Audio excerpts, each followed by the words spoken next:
अस्सलाम वालेकुम एवरीवन, कैसे हैं सारे लोग। उम्मीद करती हूँ आप लोग खैरियत से होंगे।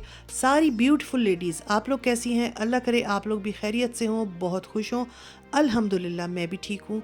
और आज आपके साथ एक ख़ास फिर गर्मियों के दिन का रूटीन, खाना पकने का किचन रूटीन जो है वो आप लोगों को दिखा रही हूँ। बहुत शदीद गर्मी थी, ये पिछले हफ़्ते का व्लॉग है और अपलोड मैं अब कर रही हूँ। इस दिन बहुत गर्मी थी, तकरीबन 37 सेंटीग्रेड जो था ये टेम्परेचर था। और इतनी गर्मी में फिर कुछ ऐसा खाने को दिल चाहता है जो हल्का फुल्का हो, बनने में भी आसान हो।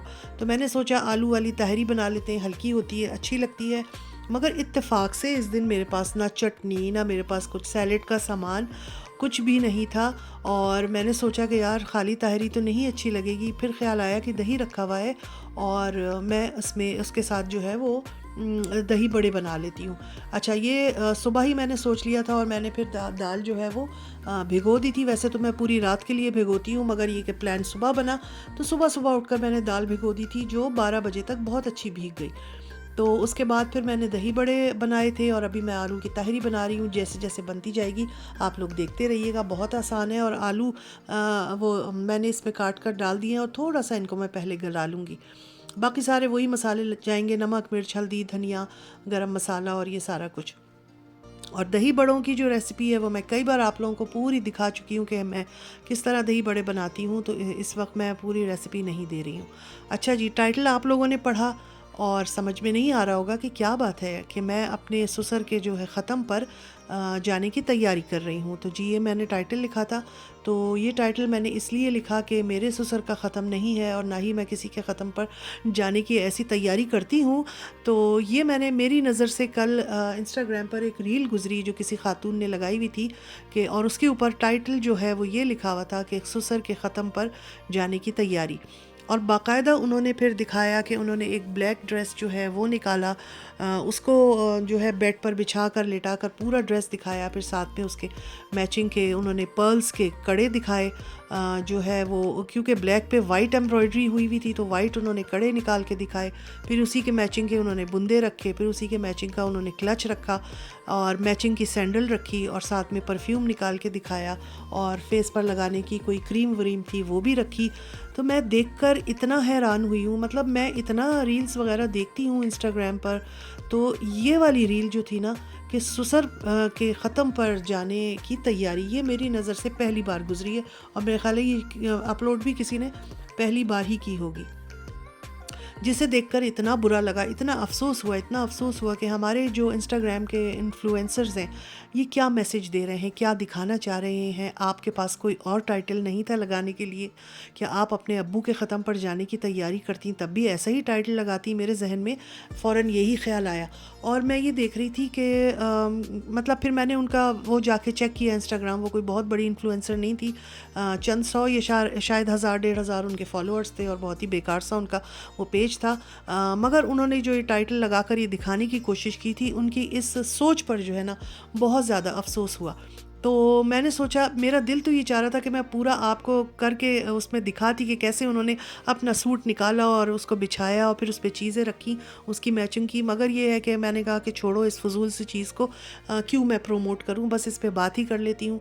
तो मेरा दिल चाह रहा था आप लोगों से बात करने के लिए। और मैं यही कहूँगी कि इस तरह के जो फालतू इन्फ्लुएंसर्स होते हैं उनकी इन चीज़ों से देखकर मैं कहती हूँ अगर 100 में से 2 लोग भी उसको पिक कर लें तो फिर कितनी गलत बात है ना ये, कि हम एक गलत चीज़ को प्रमोट कर रहे हैं और लोग उसको देख रहे हैं, खुश हो रहे हैं, चाहे हंसी और मजाक में ही क्यों ना देख रहे हों।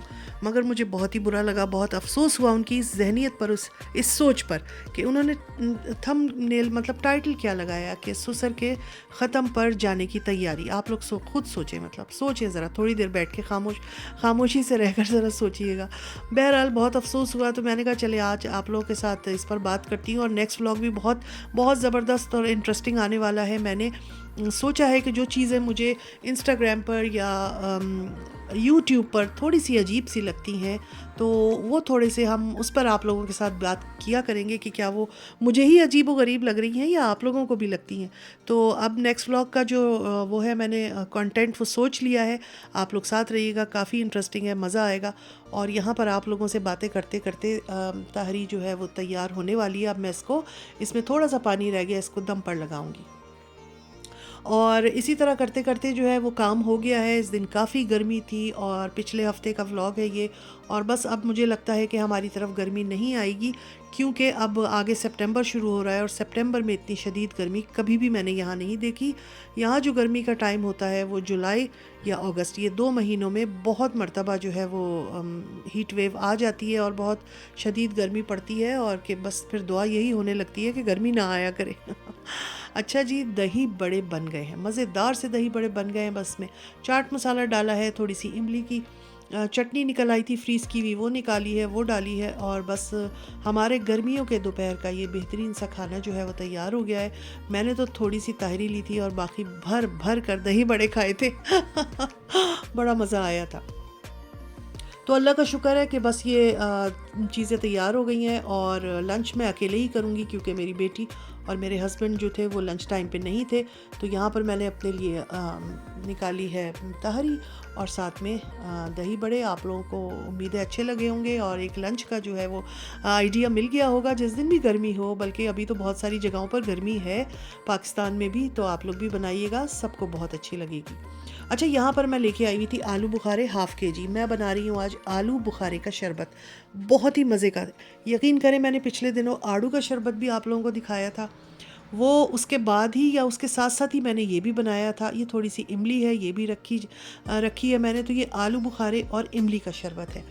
तो जब हमने सारे शरबत पी लिए तो फिर मैंने अपने हस्बैंड से पूछा कि आपको कौन सा सबसे अच्छा लगा। तो उन्होंने कहा मुझे आड़ू बुखारे, सॉरी, आलू बुखारे आलू बुखारे और इमली का शरबत सबसे अच्छा लगा। तो भाई इसमें मैंने जो है वो 2 कप चीनी डाली है, आधा kg जो है वो था आलू बुखारा था। 2 कप नहीं है बल्कि हाँ ये 1.5 कप है। आप चाहें तो थोड़ी ज़्यादा कर लें, मगर ये ठीक थी। अच्छा, ये मैं शरबत इस तरह का बना रही हूँ कि ये गाढ़ा गाढ़ा स्क्वैश की तरह बनेगा, और इसमें फिर पानी शामिल करके फिर आप इसको शरबत बनाएंगे। और क्योंकि चीनी मैंने इसमें अच्छी खासी डाल दी है, तो चीनी आप इसमें बाद में ऐड नहीं कीजिएगा, मैं आपको बनाकर भी दिखाऊंगी। और ये थोड़ा गाढ़ा गाढ़ा होगा। मुझे थोड़ा जो पल्प है ना इसका, किसी भी फल का, वो शरबत में आता अच्छा लगता है, और मैं उसको वेस्ट नहीं करती हूँ। तो मैं कोशिश करती हूँ कि जितना जा सकता है उसको भी शामिल कर लूँ। यहाँ पर मैं ये स्ट्रेनर में देखें, इसको इस तरह से दबा दबा के सारा पल्प निकाल लूँगी, और जो बिल्कुल छिलके वगैरह मोटे मोटे रह जाएंगे फिर उनको, जो ज़ाहिर सी बात है, उसको हम फेंक देंगे। तो ये मैंने फिर इसको अच्छी तरह वो कर लिया था, और इसके बाद हम इसको दोबारा पकाएंगे ताकि फिर ये थोड़ा सा गाढ़ा हो जाए। ये मैंने सब इसको अच्छा सा छान लिया है। अब ये मैं जो है छिलके रह गए हैं इसमें, इनको फेंक दूँगी। और यहाँ मैंने इसको वापस अब देगची में डाला है। अभी देख रहे हैं ना, ये भी पतला पतला है, पानी की तरह है। तो इसको अभी दोबारा हम चूल्हे पे रखकर और इसको गाढ़ा करेंगे। तो इसमें तकरीबन लग जाएंगे 15 से 20 मिनट, और ये थोड़ा सा पकेगा। और जब बिल्कुल उतारने वाले होंगे तो फिर मैंने इसमें ये इमली का पल्प डाला है। मेरे पास इमली, इस दिन इमली भी नहीं थी। एक तो जिस दिन कोई रेसिपी बनाने का सोचो तो कोई ना कोई चीज़ कम होती है। इत्तेफाक से घर पे गाड़ी भी नहीं थी, बेटी लेके गई हुई थी, तो मैंने बस बड़ी मुश्किल से फिर फ्रीज़र खंगाला, उसमें फिर इमली की चटनी निकली जो दही बड़ों के साथ यूज़ होती है।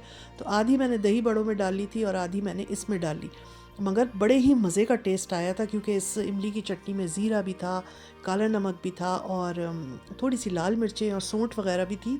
तो बड़े मज़े का इसमें वो टेस्ट आया। अच्छा, ये अब तकरीबन तैयार है, बल्कि तैयार हो गया है। मैंने इसमें काला नमक भी डाला था। बहुत से लोगों को नहीं पसंद होता है, तो आप लोग जिनको नहीं पसंद है वो ऐड ना करें। अब इसको ठंडा करने रख देंगे, और बस ठंडा होगा फिर मैं आप लोगों को दिखाती हूँ। अभी मैं बाहर टेरेस पर आई थी, कुछ कपड़े पड़े थे वो उठाने, क्योंकि इतनी तेज़ धूप है, इतनी तेज़ धूप है। मैंने कहा ये ना हो मेरे कपड़ों का ही रंग उड़ जाए शाम तक। तो मैंने वो उठा लिए थे, और यहाँ पर देखें बिल्कुल भी बादल नहीं है, कुछ भी नहीं है, और शदीद गर्मी, शदीद सूरज जो है वो आग बरसा रहा है, और बहुत गर्मी थी। और बस अल्लाह करे हमारी तरफ गर्मी, बल्कि अब कम ही हो गई है। ये तो 2-3 दिन पुराना व्लॉग है, तो गर्मी की शिद्दत जो है वो काफ़ी कम हो चुकी है हमारी तरफ जर्मनी में। और यहाँ देखें, ये मज़ेदार सा आलू बुखारे और इमली का जो स्क्वैश मैंने बनाया है, शरबत है, ये तैयार है। ये देखिए कितना गाढ़ा गाढ़ा हो गया है ना, मज़े का। तो मैंने स्पेशली आपको ये बोल में निकाल के दिखाया है ट्रांसपेरेंट, ताकि इसका कलर भी चेक कर लें आप, और इसकी जो ये गाढ़ापन है ये भी देख लें, और मज़ेदार सा तैयार है ये। कलर मैंने इसमें फूड कलर बिल्कुल यूज़ नहीं किया है, ये अपने आलू बुखारे का ही कलर है। इसमें ग्लास में ढेर सारी बर्फ़ डाली है और तकरीबन 2-3 कफ़गीर ये वाले जो होते हैं ना, ये इसमें आप डाल लें। अब बाकी फिर आप इसमें शामिल करेंगे ठंडा ठंडा पानी, और बस हमारा आलू बुखारे इमली का शरबत जो है वो तैयार है। और आपने इसमें कोई शुगर वगैरह ऐड नहीं करनी है, क्योंकि हमने अच्छी खासी शुगर पकाते वक्त ही इसमें शामिल कर ली थी। तो मज़ेदार सा ये शरबत गर्मी में कोई मज़ेदार लगा है, मतलब मैं आप लोगों को क्या बताऊं। एक बार मेरे कहने से ज़रूर बनाइएगा, यकीनन बहुत अच्छा लगेगा। बड़ा रिफ़्रेशिंग है, बड़ा दिल को ठंडक देने वाला है, और मैंने सुना है गर्मियों में बहुत अच्छा रहता है। तो बस जी, यही था मेरा आज का व्लॉग। उम्मीद है आप लोगों को पसंद आया होगा। फिर मिलेंगे, अपना ख्याल रखिए, मुझे भी याद रखिएगा दुआओं में। अल्लाह हाफ़िज़।